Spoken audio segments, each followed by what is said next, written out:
Dua, salat menurut lugah atau etimologi kata ad-du'a'u, kadar berdoa. Sekedar kita berdoa itu disebut salat. Jadi kalau ada orang yuk kita salat, maksudnya yuk kita berdoa. Ya. Adapun salat menurut istilah, hiya aqwalun wa af'alun muftatahatun bitakbir al-makrunu bin niyati muhtatamatun bitaslim bisyara'ita mahsusah. Adalah setiap ucapan dan perbuatan yang diawali dengan takbiratul ihram disertai dengan niat, diakhiri dengan salam dengan syarat-syarat yang ditentukan, maka itu disebut sholat. Dan kemarin adapun ucapan-ucapan yang wajib di dalam sholat itu ada 5. Yang pertama takbiratul ihram, itu ucapan wajib dalam sholat. Yang bagaimana takbiratul ihram? Allahu akbar di awal sholat, setelah melafalkan niat atau setelah membacakan usolli fardhad duhri, usolli fardhal asri dan seterusnya. Lalu Allah, bukan ngangkat tangannya takbiratul ihram itu, tapi ucapan Allahu akbarnya. Kenapa disebut takbiratul ihram?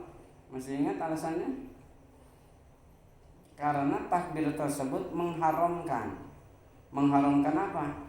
Mengharamkan yang tadinya halal, mengharamkan yang tadinya boleh menjadi tidak boleh, yang halal menjadi haram, kecuali yang kaitannya dengan salat itu sendiri. Ketika ada orang yang salam, kita sudah Allahu Akbar, maka haram kita jawab salamnya karena membatalkan salat. Ketika ada orang yang negur, ya, atau yang manggil nama kita, ketika sudah Allahu Akbar biarin, gak usah nyahu. Ya, jangan aman, iya, gak usah begitu ya.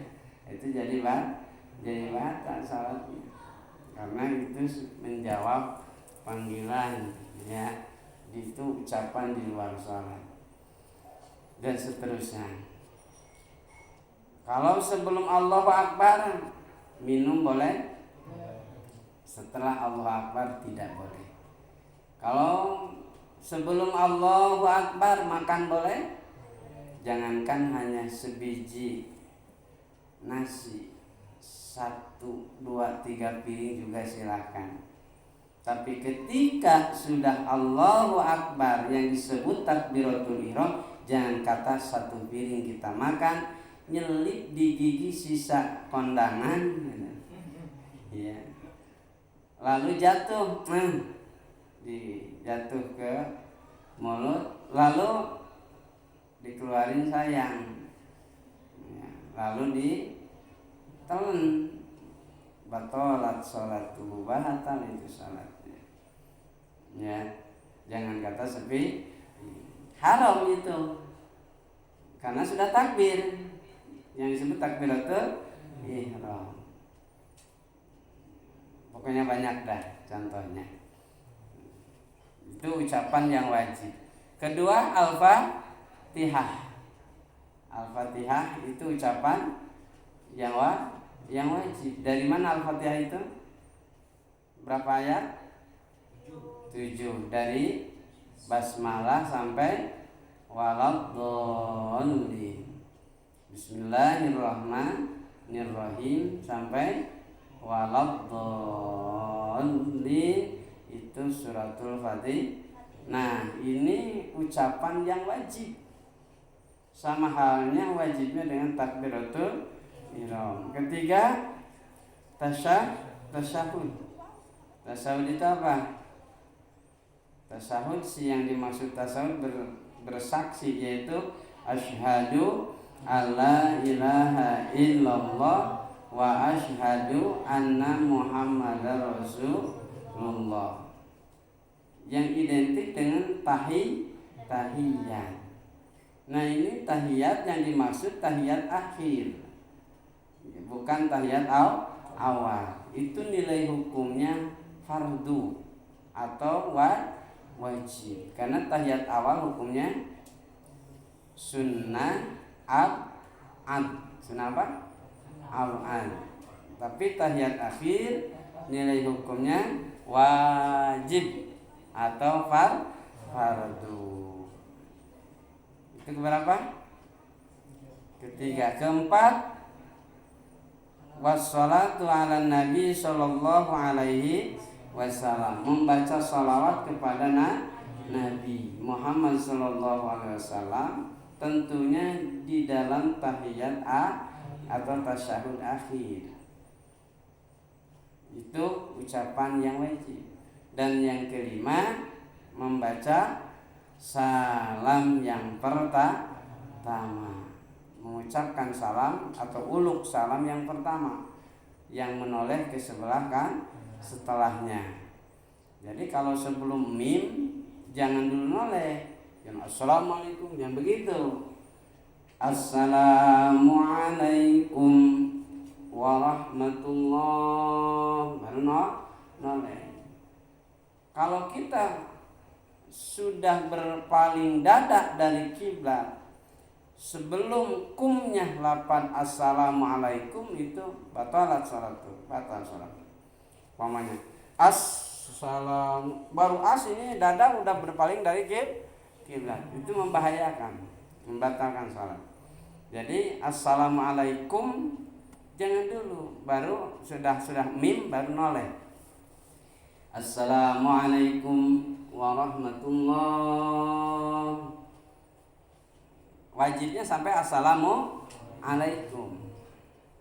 Nah, ini ucapan yang wajib 5 ini.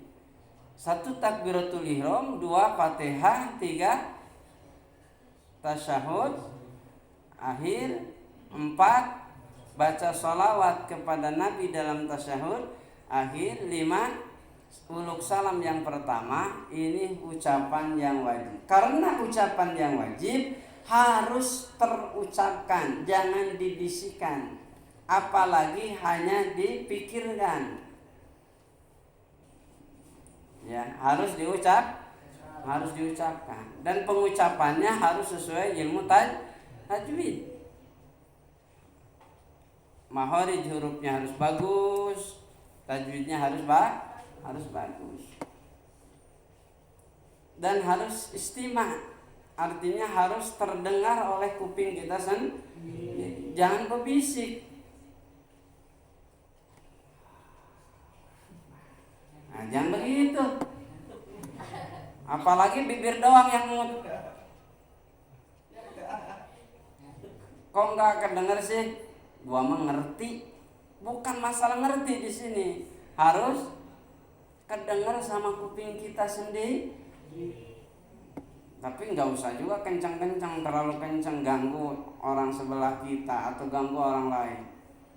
Kecuali imam, makmum wajar aja, ukurannya kedengar sama kuping. Jangan sampai imam Allahu Akbar, kata imam dia Allahu Akbar, nggak usah. Kecuali dia statusnya mubaligh. Mubaligh itu apa?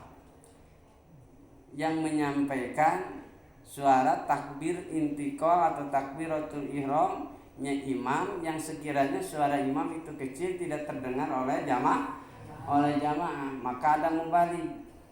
Kalau di kita sih belum perlu. Kenapa? 1, masjidnya enggak terlalu besar-besar, ya, dengan suara imam saja masih kedengar.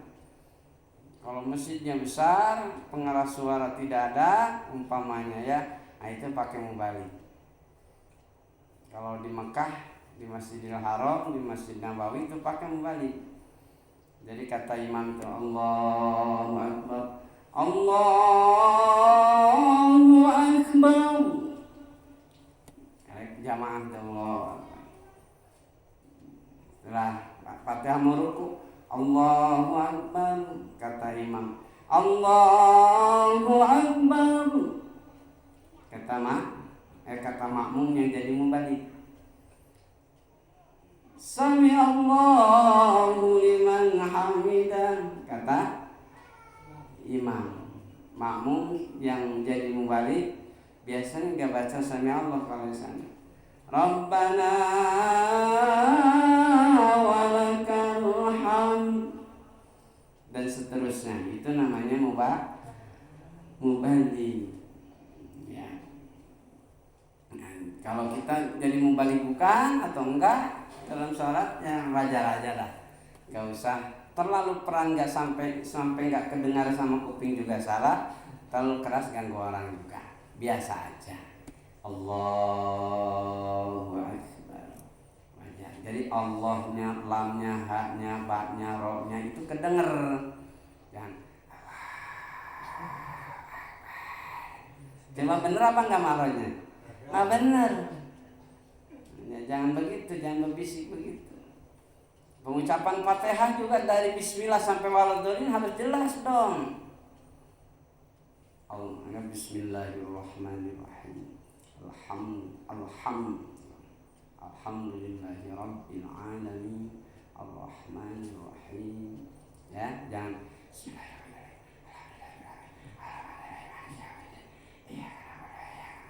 tapi enggak betul itu maksudnya, enggak benar. Ya, harus benar terucapkan dengan baik. Karena ini rukun qauli disebutnya. Ucapan yang wajib harus jelas sesuai ilmu baca, ilmu tajwid harus jelas sesuai makhraj hurufnya. Karena nanti kalau tidak jelas artinya juga akan berubah seperti ihdinas sirata pakai shad dengan ihdinas sirata dengan sin. Itu beda artinya. Kalau ihdinas siratal mustaqim, tunjukkan kami ke jalan yang lurus. Tapi kalau dengan sin, ihdinas siratal mustaqim, tunjukkan kami kepada kepiting yang lurus. Tuh jauh-jauh artinya. Pokoknya iyyaka dengan iyyaka, iyyaka na'budu wa iyyaka nasta'in. Ayah nggak pakai sidah. Iyyaka na'budu wa iyyaka nasta'in. Lain artinya. Kalau iyyaka hanya kepada engkau lah, pakai sidah tuh. Na'budu kami menyembah, wa iyyaka dan hanya kepada engkau lah. Nasta'inu kami mohon pertolongan. Nah sekarang nggak pakai sidah. Iyyaka na'budu hanya kepada cahaya matahari kami menyembah. Wa iyyaka nasta'in dan hanya kepada cahaya matahari kami mohon pertolongan. Na'udzubillah. Kan jadi salah ya. Jadi salah, berarti jadi murtad kita. Makanya harus betul, harus benar Fatihah itu sesuai dengan baca. Maka Fatihah itu harus digurukan, disorotkan. Makanya awal mondok biasanya kalau kita di pesantren itu pertama-tama Fatihah terus sorogannya. Enggak kita belum Fatihah aja. Itu sampai 3 bulan kita Fatihah terus. Besok Fatihah lagi, besok Fatihah mulu nih sorogan ngaji. Ternyata susah. Ya, dan itu akan menjadi penentu sholat kita. La sholat liman la fatihatalah. Tidak ada sholat bagi orang yang gak baca Fatihah. Termasuk orang yang gak baca Fatihah, kalau baca Fatihahnya gak benar. Ya, makanya Fatihah harus benar.